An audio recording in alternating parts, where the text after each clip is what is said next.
Assalamualaikum warahmatullahi wabarakatuh. Alhamdulillah, puji syukur kehadirat Allah Subhanahu wa Ta'ala atas segala nikmat yang diberikan, baik nikmat iman, nikmat sehat, sehingga kita bisa berkumpul pada acara hari ini, yaitu sesi berbagi, menyebarkan pemahaman dan pengalaman penerapan budaya positif di SMA Negeri 28 Kabupaten Tangerang.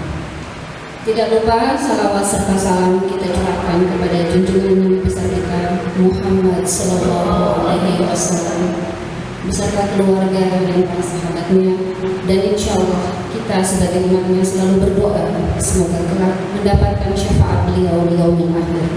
Amin amin ya rabbal alamin. Yang terhormat Ibu Kepala Sekolah SMA Negeri 28 Kabupaten Tangerang, Ibu Umi Indayati SPD. Yang terhormat Bapak Ibu Wakil Kepala Sekolah SMA Negeri 28 Kabupaten Tangerang yang saya hormati, dan tidak lupa para tamu undangan Bapak Ibu Dewan Guru SMA Negeri 28 Kabupaten Tangerang yang saya sayangi dan saya hormati. Bapak Ibu yang terhormat, izinkan saya Miranti SPD untuk menyampaikan susunan acara pada hari ini, Jumat 13 Januari 2023. Adapun susunan acara adalah acara yang pertama sambutan Ibu Kepala Sekolah, acara kedua pemaparan sesi berbagi menyebarkan pemahaman dan pengalaman penerapan budaya positif di lingkungan SMA Negeri 28 Kabupaten Tangerang.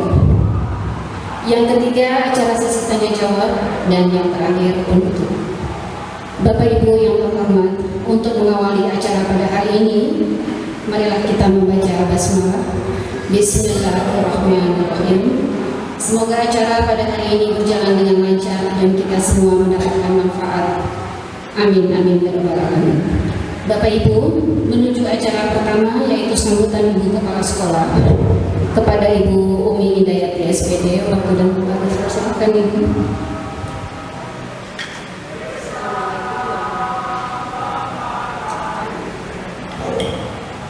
Assalamualaikum warahmatullahi wabarakatuh. Selamat siang dan salam sejahtera buat kita semua.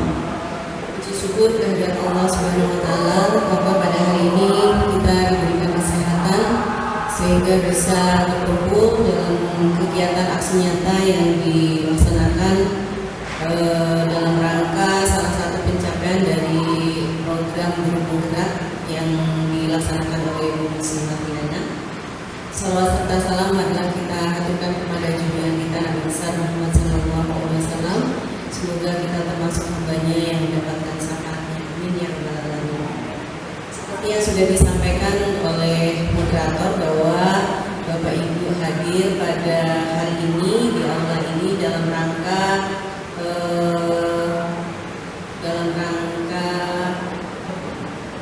sosialisasi ya, termasuk penyampaian aksi nyata, yaitu dalam rangka berbagi pengalaman dan pemahaman. Jadi apa yang selama ini dilaksanakan oleh Bu Lucy dalam program Guru Penggerak ini, nah salah satu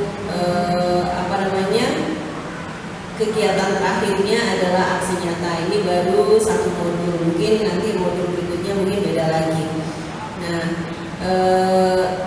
sekali lagi saya ucapkan terima kasih kepada Bapak Ibu yang sudah berkenan hadir pada hari ini. Mudah-mudahan Bapak Ibu yang hadir hari ini bisa menjadi penyambung lidah dari apa yang sudah disampaikan oleh Bu Lucy, nanti bisa disebarluaskan ke anak didik kita. Karena bagaimanapun juga aksi nyata ini sangat berdampak bagi guru dan yang nantinya pasti akan ke peserta didik juga. Ya, saya ucapkan selamat juga untuk Bu Lucy sudah melampaui sampai hari ini sehingga bisa melaksanakan aksi nyata, dan mungkin masih ada beberapa agenda kegiatan lagi yang akan beliau laksanakan. Nah, kami sangat mensupport kegiatan dari program Guru Penggerak, dan mudah-mudahan dari teman-teman guru yang lain bisa mengikuti jejak Bu Lucy sehingga bisa mengikuti program calon guru penggerak, karena ini merupakan program pemerintah yang mempunyai progres yang luar biasa ke depannya, sehingga sangat bermanfaat bagi bidang pendidikan yang berkelanjutan, utamanya yang berhubungan dengan kurikulum Merdeka Belajar, ya, program pemerintah yang sangat luar biasa. Jadi sekali lagi saya apresiasi untuk Ibu Lucy dan teman-teman yang sudah berkenan hadir pada hari ini. Kita sama-sama mensukseskan kegiatan aksi nyata yang dilaksanakan hari ini. Mudah-mudahan bisa berbagi pemahaman dan pengalaman. Mungkin itu saja yang bisa saya sampaikan. Terima kasih juga untuk panitia yang sudah menyiapkan segala sesuatunya. Mudah-mudahan apa yang kita harapkan dari kegiatan ini bisa tercapai. Amin ya rabbal alamin. Mungkin itu saja yang bisa saya sampaikan. Mohon maaf kurang lebihnya. Wabillahi taufiq wal hidayah. Assalamualaikum warahmatullahi wabarakatuh. Baik, terima kasih Ibu atas sambutannya. Bapak Ibu yang terhormat, acara selanjutnya adalah pemaparan sesi berbagi menyebarkan pemahaman dan pengalaman penerapan budaya positif di SMA Negeri 28 Kabupaten Tangerang yang akan disampaikan oleh Ibu Lucy Mardiana SPT MSS. Waktu dan tempat dipersilakan. Bismillahirrahmanirrahim. Izin ya Bu. Assalamualaikum warahmatullahi wabarakatuh. Saya tadi Ibu Midati sebagai kepala sekolah yang alhamdulillah berkenan hadir untuk membuka dan memberikan semangat untuk kita semua untuk sama-sama belajar. Terima kasih atas kesempatan yang diberikan dan juga Bapak Ibu di sini yang mau meluangkan waktu untuk kita bersama berbagi dan belajar. Oke, kita semua adalah Bapak Ibu guru yang hebat ya.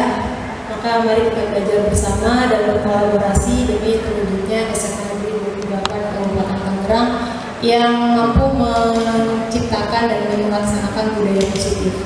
Sebagaimana slogan yang biasa disampaikan oleh Pak Jarwo, maju bersama hebat semua. Tepuk tangan untuk kita semua. Kebetulan Pak Jarwo guru saya ya di sini. Di angkatan 7 banyak sebagai pengajar praktik gitu ya. Jadi izin ya Pak ya menyampaikan pemahaman yang saya dapatkan setelah belajar modul 1.4. Selain pandang mengenai pendidikan guru penggerak, Bapak Ibu perlu saya sampaikan di sini, semoga bisa memotivasi Bapak Ibu guru yang lain yang belum mengikuti ya. Jadi di angkatan 7 ini pendidikan guru penggerak berlangsung selama 6 bulan. Untuk bulan Januari break, nanti tanggal 8 Februari mulai lagi sampai dengan bulan Juli. Moda daring dan luring, jadi pada saat mengerjakan modul, latihan-latihan tugas segala macam itu melalui daring, di-upload di YouTube dan PMM, aplikasi Merdeka Mengajar. Sedangkan setiap bulan itu ada lokakarya dilaksanakan di SMP Negeri 2 Curug. Dan saat ini sudah 2 kali lokakarya.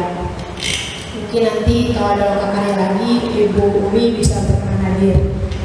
Karena yang 2 kali caption saya nggak hadir. Lalu dalam pendidikan guru penggerak ini terdapat 3 paket modul yang harus diselesaikan. Nah pada saat ini saya telah menyelesaikan paket modul 1 yang terdiri dari 4 sub modul. Yang pertama filosofis pemikiran Ki Hajar Dewantara mengenai pendidikan. Lalu modul 1.2 itu mengenai nilai dan peran guru penggerak. 1.4 visi guru penggerak, dan yang terakhir adalah budaya positif.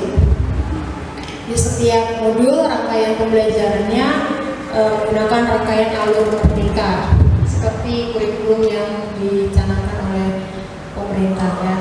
Merdeka itu selanjutnya M-nya itu mulai dari diri sendiri, lalu E-nya itu elaborasi konsep, R-nya ruang kolaborasi. Ini biasanya Vicon dengan fasilitator. Lalu ada demonstrasi kontekstual, ini biasanya penugasan membuat video ya terkait pemahaman kita tentang modul yang telah dipelajari. Lalu elaborasi pemahaman, ini ada Vincon dengan instruktur nasionalnya.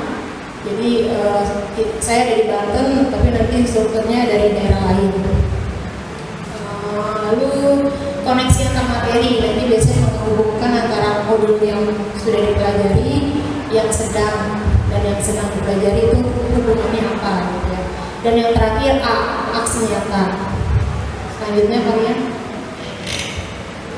pada sesi mulai dari diri, di sini diberikan beberapa pertanyaan yang di LMS, ada sekitar 5 pertanyaan. Nah, ini untuk mengaktifkan kembali pengetahuan awal dari modul-modul yang telah dipelajari sebelumnya. Lalu juga bertujuan untuk mengamati bagaimana sistem perancangan di sekolah terkait lingkungan serta lingkungan yang mendukung murid menjadi pribadi yang bahagia, mandiri dan bertanggung jawab, yaitu sebagaimana tujuan pendidikan nasional yang disampaikan oleh Ki Hajar Dewantara. Selanjutnya, pada elaborasi konsep ini terdapat beberapa materi yang menjadi konsep inti dari budaya positif. Yang pertama ada disiplin positif dan nilai-nilai kebajikan universal, lalu juga teori motivasi, hukuman, penghargaan dan restitusi, keyakinan kelas, kebutuhan dasar manusia. Jadi salah satu syarat kan kita mau melaksanakan kurikulum merdeka. Salah satunya adalah kita harus siap melaksanakan budaya positif. Nah, salah satu unsur utamanya adalah disiplin positif. Dari penelitian yang dilakukan oleh penyusun modul gitu ya, bahwa menurut sebagian besar guru mendisiplinkan murid itu adalah hal yang paling menantang. Gimana nih menurut Bapak Ibu, benar apa enggak? Hal yang menantang ya, kalau saya pribadi juga menantang. Nah, kebanyakan orang biasanya menghubungkan antara disiplin itu pasti hubungannya dengan tata tertib, hubungannya juga biasanya dengan hukuman. Tapi di modul ini katanya disiplin positif itu tidak harus dengan memberi hukuman. Justru itu hanya salah satu alternatif terakhir saja. Selanjutnya, nah disiplin positif itu apa gitu ya? Disiplin positif itu adalah kesadaran diri ya yang dibangun untuk melaksanakan segala aturan atau kebiasaan baik berdasarkan motivasi internal. Jadi yang dibangun di sini oleh guru adalah motivasi internal dari murid tersebut. Gitu. Murid-murid diajak untuk berpikir apa sih yang ada di balik dari peraturan itu, nilai-nilai kebajikan apa sih gitu ya yang ada di sana. Contohnya misalnya kalau di SMA 28 melaksanakan 5S gitu ya. Kenapa kita melaksanakan 5S gitu? Karena kita menjunjung tinggi atau ingin mewujudkan saling menghormati. Selanjutnya, sejalan dengan apa yang disampaikan oleh Pak Ki Hajar Dewantara ya, Diana Gosen dalam bukunya Restructuring School Discipline juga mengatakan bahwa disiplin itu sebenarnya artinya murid atau pengikut gitu ya. Jadi seorang murid atau pengikut harus paham dulu nih alasannya kenapa dia melakukan hal tersebut. Nah dari sini kan juga sama ya, yang dibangun adalah motivasi internal dari siswa tersebut. Selanjutnya, untuk itu kita juga perlu memahami 3 motivasi perilaku manusia. Ya, masih dalam bukunya Diana Gosen bahwa manusia itu berperilaku atas 3 alasan. Yang pertama menghindari ketidaknyamanan atau hukuman. Yang kedua mendapatkan imbalan atau penghargaan dari orang lain. Dan yang ketiga adalah menjadi orang yang mereka inginkan gitu ya, dengan nilai-nilai yang mereka percaya.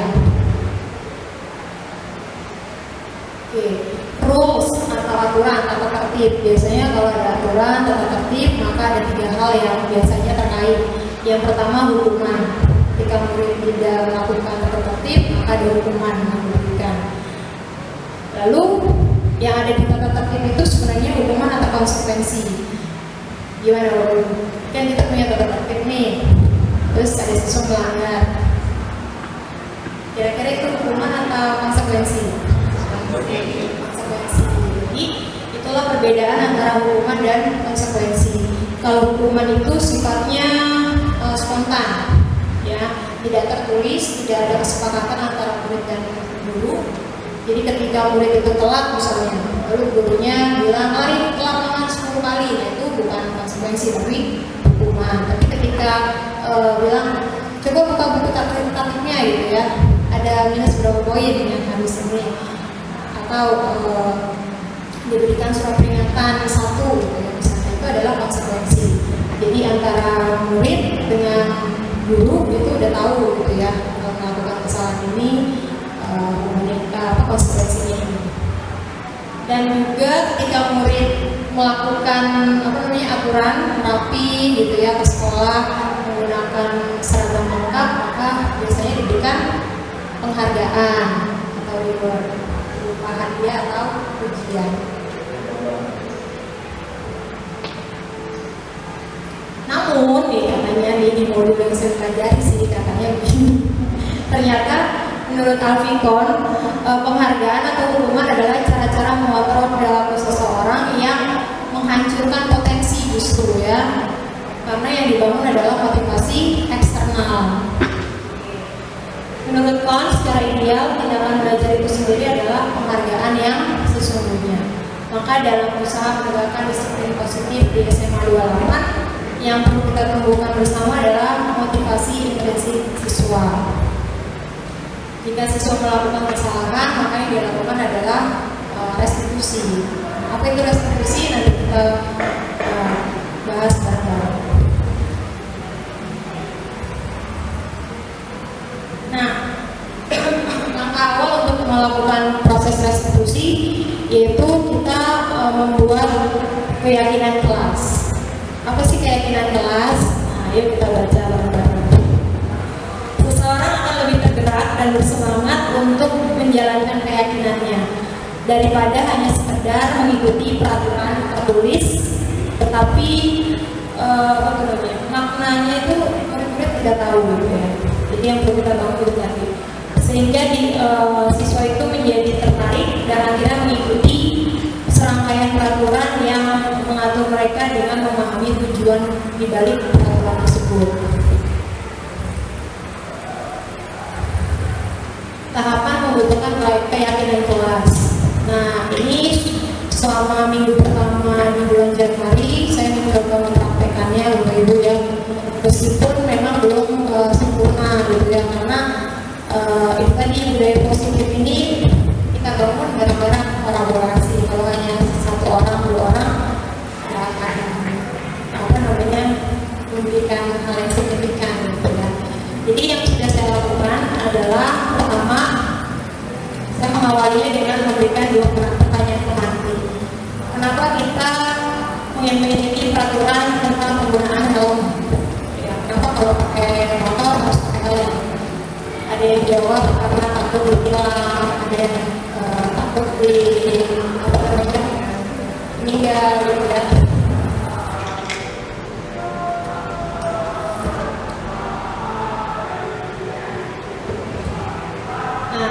Tes. Jadi saya awali dengan memberikan pertanyaan pengantin tadi ya. Pertama, kenapa pakai helm? Yang kedua, kenapa sih pada saat masa penyebaran COVID-19 yang tinggi pada tahun lalu kita wajib memakai masker, terus mencuci tangan sesering mungkin gitu ya. Ada nilai apa sih di balik itu semua? Ternyata dari 2 pertanyaan ini nilai yang mendasari peraturan tersebut adalah nilai-nilai keselamatan dan nilai-nilai kesehatan gitu ya, itu yang lebih utama.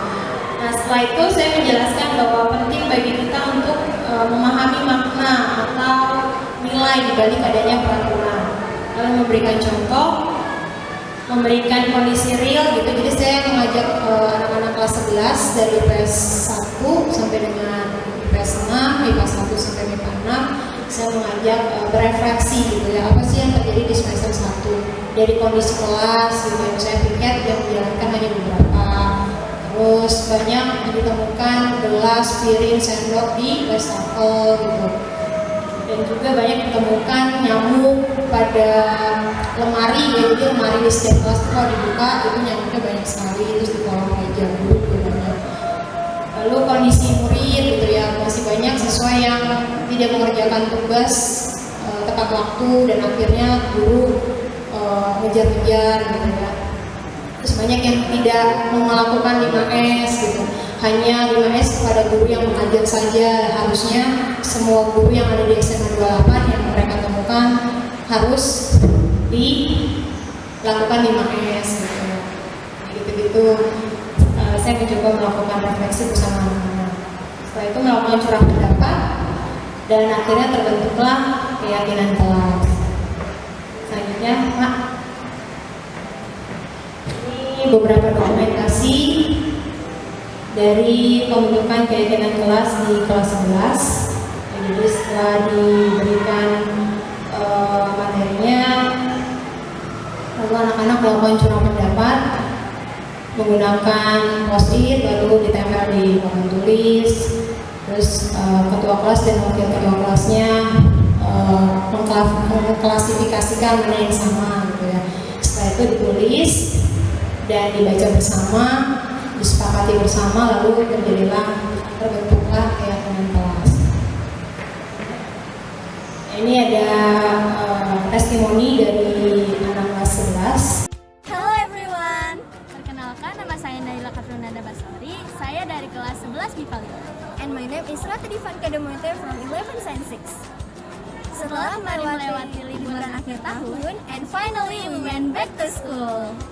Today is our first week of study in semester 2. Pada pelajaran bahasa Inggris, Miss Lucy mengajak kami untuk mengingat kembali tentang keyakinan kelas. Kalian bertanya-tanya keyakinan kelas itu apa sih? What's the meaning of that, Naila? Nah, jadi keyakinan kelas itu adalah nilai-nilai kebaikan yang mendasari mengapa kita penting melakukan atau tidak melakukan sesuatu. Keyakinan kelas juga lebih bermakna daripada hanya sekedar teoretik loh. Benar sekali. Keyakinan kelas juga terbentuk karena keseharian dari murid-murid itu sendiri. Pada kelas 10, kami diajarkan untuk menaati keyakinan kelas masing-masing. Tetapi sayangnya saat kami kelas 10, kami masih lalai terhadap keyakinan kelas ini. Sehingga murid di kelas kami menjadi tidak teratur dan tidak kondusif.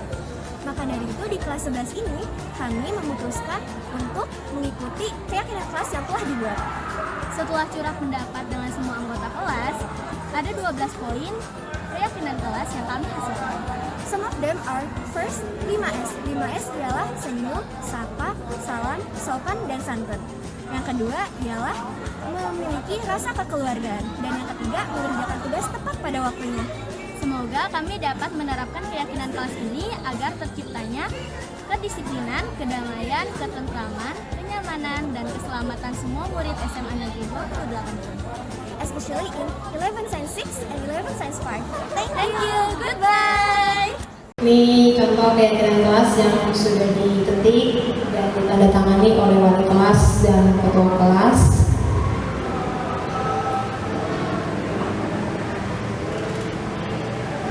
Oke, 5 kebutuhan dasar manusia. Selain keyakinan kelas tadi ya, dalam upaya melakukan tindakan restitusi setelah memiliki keyakinan kelas, kita juga perlu mengetahui, mempelajari kembali, mengingat apa yang telah kita pelajari waktu dulu ya, yaitu mengenai 5 kebutuhan dasar manusia.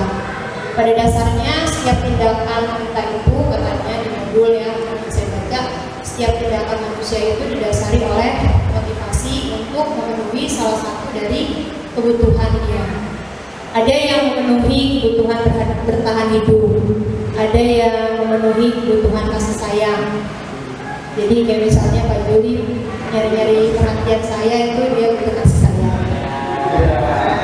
Motivasi namanya kebutuhan apa namanya tadi, kasih sayang juga ya, dan juga penguasaan. Ada juga yang penguasaan dan juga kesenangan. Sukanya misalnya Bu Supi sukanya karaokean. Maka salah satu cara untuk memenuhi kebutuhan kesenangan. Nah, begitu juga dengan murid-murid kita, Bapak Ibu. Murid-murid kita itu sebenarnya bukan nakal, berbuat di luar, misalnya melanggar aturan, itu sebenarnya bisa jadi mereka ada hal-hal yang belum terpenuhi di dalam keluarganya misalnya. Jadi dia salah satu cara nyari perhatian Bapak Ibu guru di sini, ya kan Bapak Ibu guru di sini kan perlu kasih sayang gitu. Jadi caranya gitu, cari-cari perhatian. Nah, lanjut.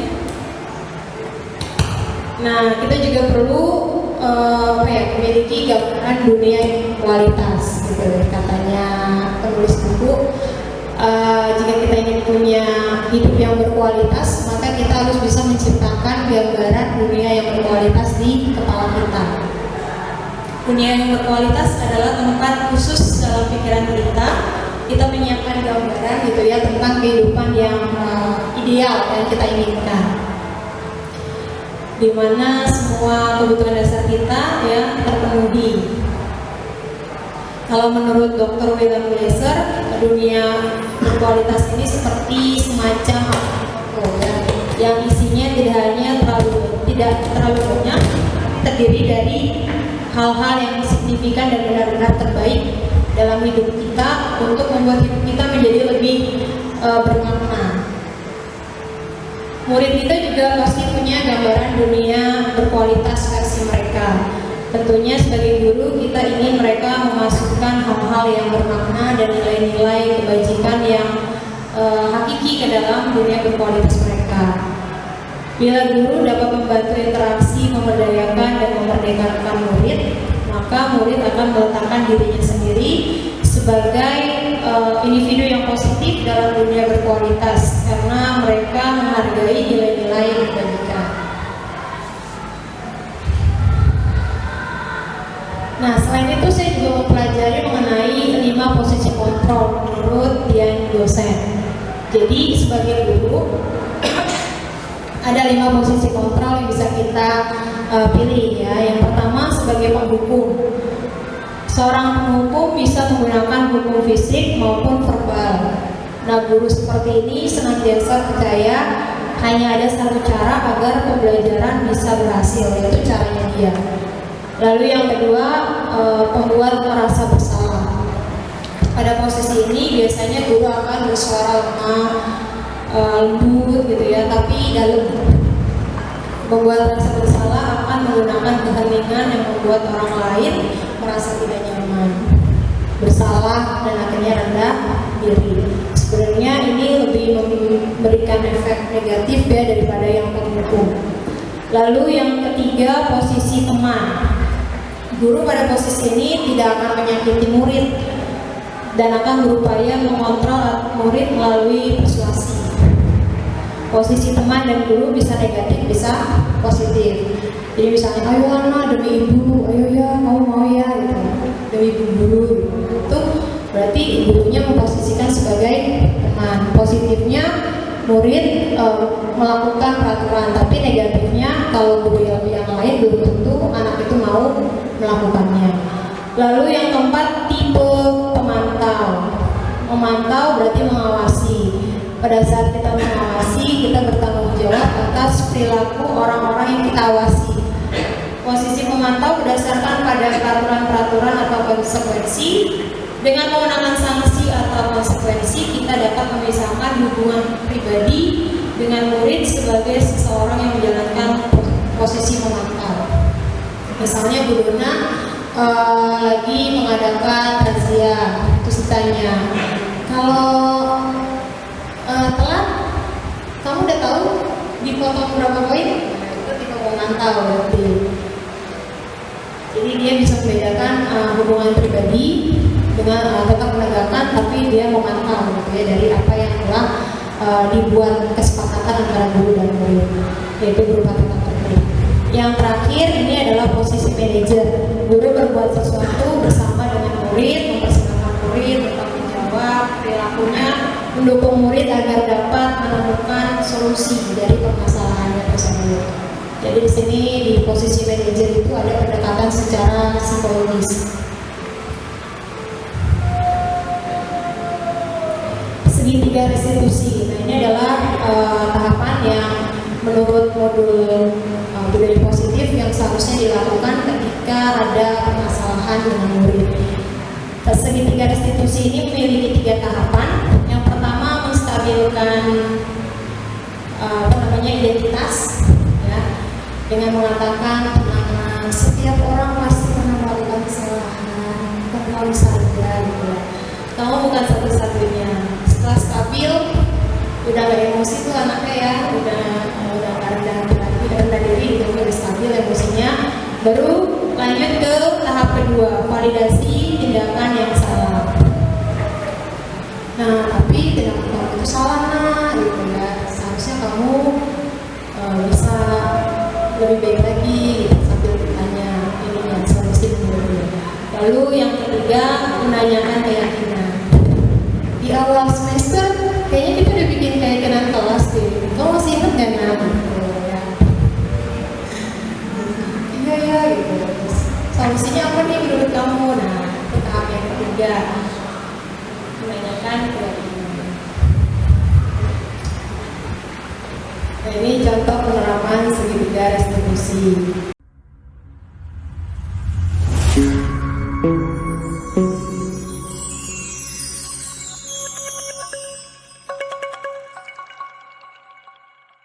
Assalamualaikum warahmatullahi wabarakatuh. Halo Bapak Ibu guru hebat.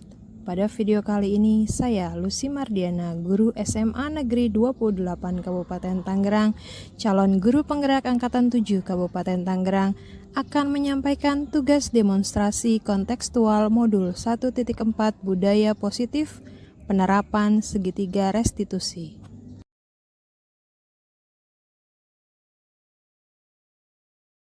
Menurut Gosen, restitusi adalah proses menciptakan kondisi bagi murid untuk memperbaiki kesalahan mereka, sehingga mereka bisa kembali pada kelompok mereka dengan karakter yang lebih kuat.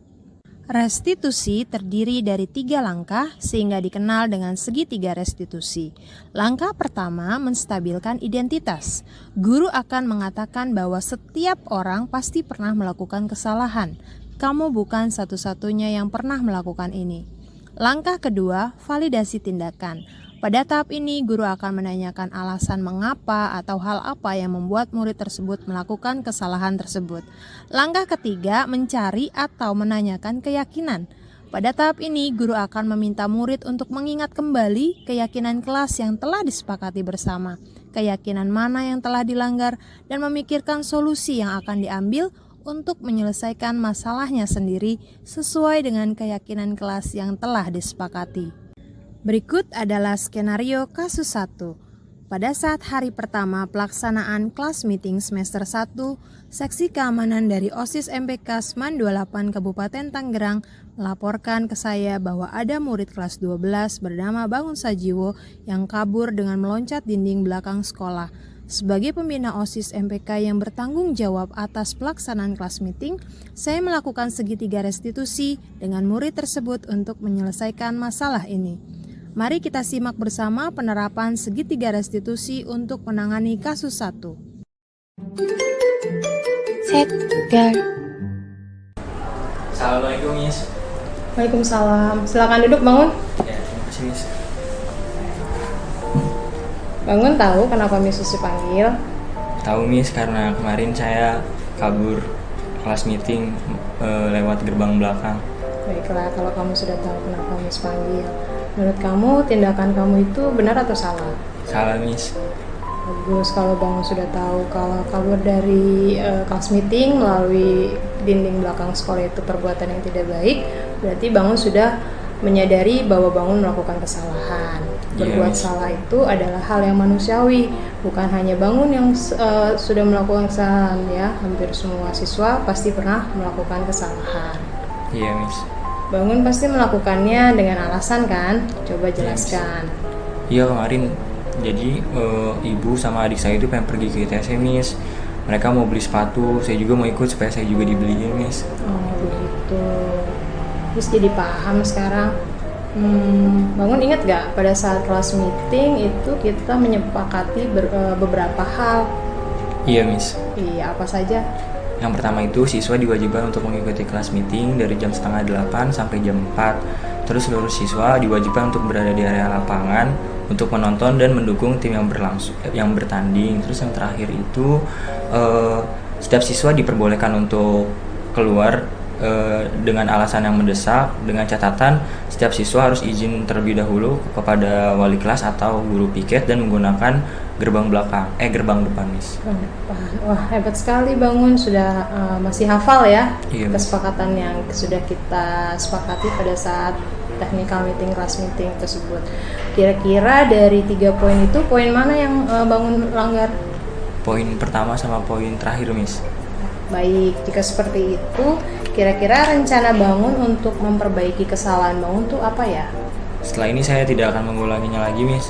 Ketika ada keperluan yang mendesak, saya akan izin terlebih dahulu kepada wali kelas dan guru piket, dan saya akan menggunakan gerbang depan. Dan setelah ini saya akan mengikuti rangkaian kegiatan kelas meeting mulai hari ini sampai kegiatan tersebut berakhir. Wah, luar biasa, Bangun sudah tahu solusi ke depannya. Jangan diulangi lagi ya Bangun ya. Iya, Miss. Nah, sekarang kamu boleh kembali ke lapangan dan mengikuti kelas meeting dengan penuh semangat. Ya, terima kasih, Miss. Ya. Assalamualaikum warahmatullahi wabarakatuh. Perkenalkan, nama saya Bangun Sajiwo dari kelas 12 MIPA 2. Sebelumnya saya telah melakukan kesalahan karena saya telah melanggar peraturan yang telah menjadi kesepakatan, di mana saya kabur dalam kegiatan kelas meeting menggunakan gerbang belakang dengan cara memanjatnya. Tetapi setelah saya dipanggil oleh Miss Lucy dan mempertanggungjawabkan kesalahan yang saya lakukan, saya merasa jauh lebih tenang lagi. Saya tidak merasa bahwa Miss Lucy menghakimi saya, dan secara tidak langsung saya juga mendapatkan solusi yang menyadarkan saya bahwa perbuatan saya itu memang salah. Berikut adalah skenario kasus 2. Seorang murid kelas 11 bernama Bisalati belum mengumpulkan tugas-tugas bahasa Inggris pada Google Classroom atau GCR sampai dengan deadline yang ditentukan. Sebagai guru bahasa Inggris yang mengajar di kelas tersebut, saya melakukan segitiga restitusi dengan murid tersebut untuk menangani masalah ini. Mari kita simak bersama penerapan segitiga restitusi untuk menangani kasus 2. Set, girl.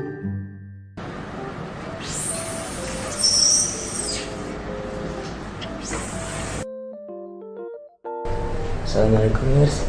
Waalaikumsalam, Bisalati. Apa kabar kamu, Nak?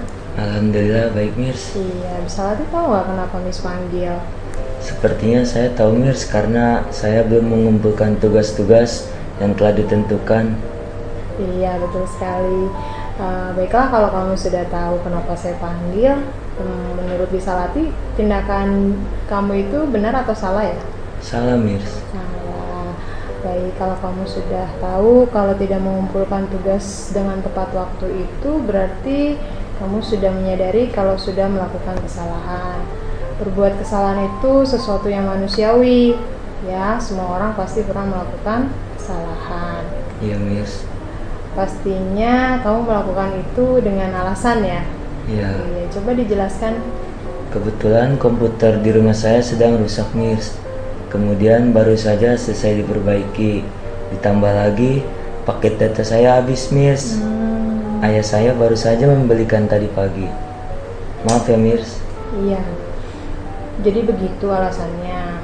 Sekarang Miss jadi paham. Bisalati masih ingat gak di awal semester pertama kita sudah menyepakati beberapa hal. Apa kamu masih mengingatnya?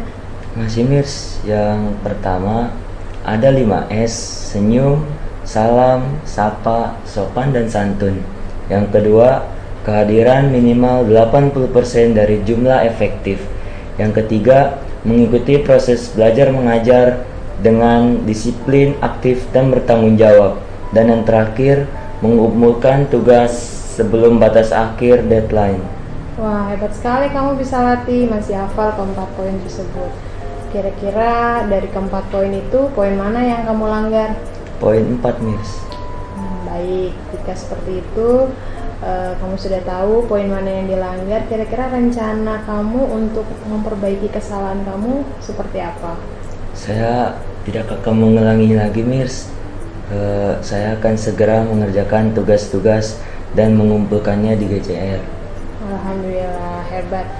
Bisalati sudah tahu solusi yang akan dilakukan ke depannya. Jangan diulangi lagi ya. Ya, Miss, saya berjanji. Tetap semangat untuk belajar. Ya, sekarang kamu boleh kembali ke kelas. Terima kasih, Miss. Iya. Halo, saya Bisalati dari kelas 11. Perasaan saya setelah dipanggil oleh Miss Lucy adalah bahagia.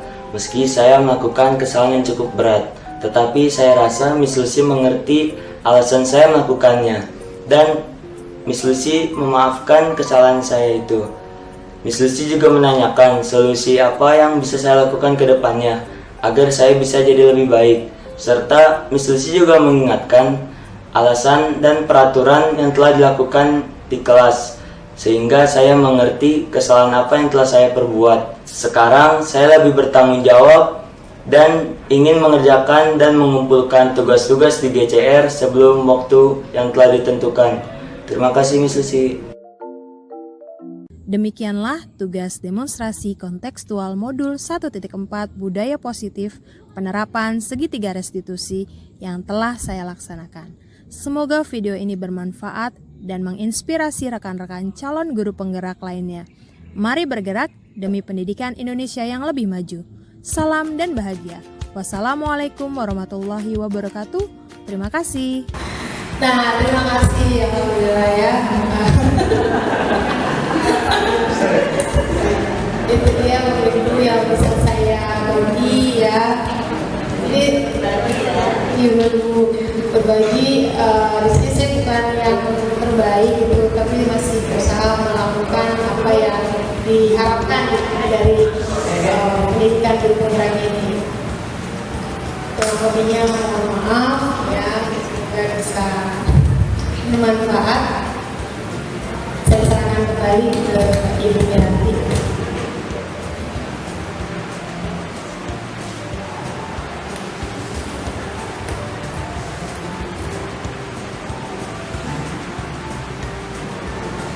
Bismillahirrahmanirrahim. Terima kasih Ibu Lucy atas pemaparannya.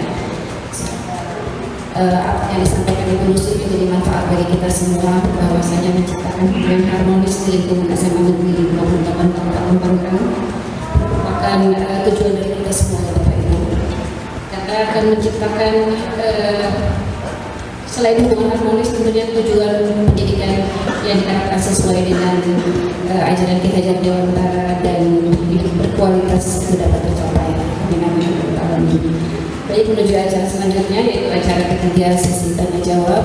Tapi sebelumnya saya mohon maaf Bapak Ibu, karena keterbatasan waktu sesi pertanyaan hanya dibuka untuk 2 penanya. Baik, mungkin ada yang mau bertanya dari Bapak Ibu. Ada yang bisa.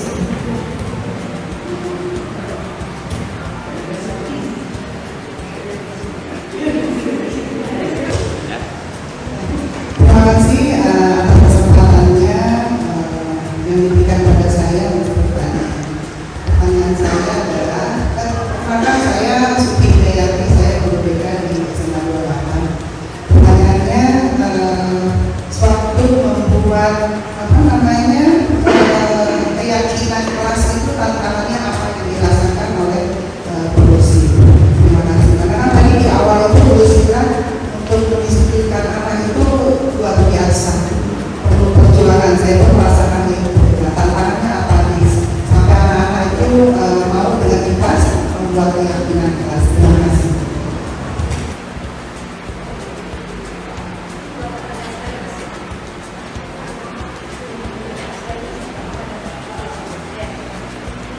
Kita ada lagi yang harus dijawab baik.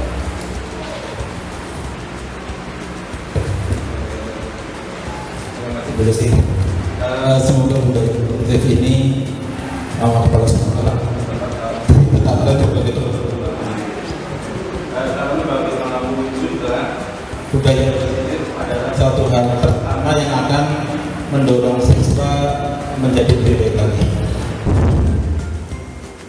Tadi kesepakatan apakah kesepakatan kelas sama dengan program pembelajaran? Karena yang sudah dilakukan di luar adalah program pembelajaran. Kalian akan mendapatkan ini jika ini. Itu yang sudah ditetapkan di setiap awal tahun untuk pelajaran dunia. Itu yang pertama. Yang kedua, untuk aturan-aturan, kadang terjadi di antara kita, misal seorang guru sudah menindak seorang siswa, kemudian siswa itu sedikit membantah, misal karena terlambat. Pak, itu guru juga sepakat. Kemudian guru itu menjawab, ini aturan kan untuk anak bukan untuk guru. Apakah itu merupakan kesenjangan dalam budaya?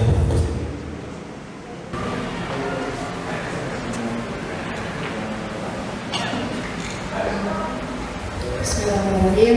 Saya akan mencoba menjawab pertanyaan Sufi dulu ya. Tantangan saat membuat keyakinan kelas. Tantangan itu pertama ya tadi ya mendisiplinkan murid gitu ya. Lalu memberikan pemahaman kepada siswa misi keyakinan gitu. Ada yang masih menyamakan dengan peraturan. Padahal sebenarnya keyakinan itu biasanya kalimatnya lebih general, sedangkan peraturan itu lebih spesifik.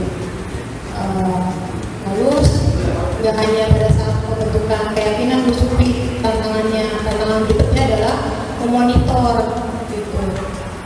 Jadi misalnya di situ menjaga kelas 11 Bukana, menjaga kebersihan, keindahan kelas gitu ya. Nah itu saya mantau setiap ngajar tuh saya ngeliatin wastafel jadinya ya. Jadi kalau di wastafel jadi nggak ada kelas itu saya ngambil anaknya. Maaf di kelas ini hari ini yang pakai siapa gitu. Ya Mi saya gitu. Kemarin keyakinan kelas sudah bikin kan ya. Udah janjinya apa? Gak boleh ada ini, harus menjaga kebersihan setelah makan dikembalikan lagi. Itu gitu kan. Jadi tantangannya lebih ke setelah dibuat sih. Kalau pas dibuat sebenarnya tidak terlalu tantangan. Tantangannya setelah dibuat. Bagaimana mengontrol? Nah kalau yang mengontrol proses sendiri ya maksudnya saya kewalahan gitu ya. Itu maka dibutuhkan kolaborasi dari kita semua nih guru kolaborasi dari semua guru gitu. Jadi setiap guru itu menurut saya perlu diberikan pemahaman bahwa dia sama-sama mau menegakkan kedisiplinan. Kadang ada yang guru yang peduli gitu ya seperti Pak Joko, tapi tiba-tiba ada yang mungkin lagi masanya malas gitu atau jadi cuek. Sebenarnya kalau guru di luar pada dasarnya semuanya disiplin dulu. Cuma mungkin hanya manusia itu tadi ada yang gurunya. Jadi biar bagaimana tetap bisa menggunakan semangat untuk menegakkan kedisiplinan. Itu sih tantangannya ya. Jadi tantangannya saya butuh support dari semuanya gitu ya, untuk memantau keyakinan kelas yang dibuat agar tetap terlaksana. Kira-kira memuaskan. Mudah-mudahan puas ya, karena saya puas. Mudah-mudahan ya ada bisa jawab ya. Pertanyaan berikutnya ini dari beberapa pengawas agak berat. Yang pertama apa sih bedanya keyakinan dengan kontrak? Sejauh yang saya pahami dari beberapa yang ada di cerita ini, keyakinan itu tadi kasusnya general. Misalnya gini, kelas 10 IPS 1 meyakini bahwa kelas 10 IPS 1 meyakini bahwa kita harus saling menjaga, menghormati hak orang lain. Terus kita harus menghormati dan menghargai sesama manusia. Jadi kalimat-kalimatnya itu positif dan general. Siswa kelas 10 IPS 1 meyakini bahwa akan mengerjakan tugas tepat waktu dengan jujur. Jadi kalimatnya lebih general. Sedangkan kontrak belajar itu biasanya lebih detail dan biasanya ada membawa identitas mata pelajarannya gitu ya. Ini ya misalnya penugasan ini jika tidak mau diakan beberapa kali konsekuensinya ini gitu ya. Itu sih pas yang saya tahu. Mudah-mudahan benar. Karena yang banyak pengawas ya terserah. Terus yang kedua apa lagi? Oh itu ya ada kesenjangan gitu ya. Sebaiknya sih budaya positif itu untuk berlaku untuk semuanya. Jadi termasuk gurunya. Karena kan kita guru ini memberikan contoh keteladanan. Jadi bagaimana murid mau melakukan budaya positif kalau gurunya juga positif gitu. Seidealnya seperti itu menurut di mobil yang saya bawa ini. Gitu Pak. Ya, terima kasih Pak atas pertanyaannya.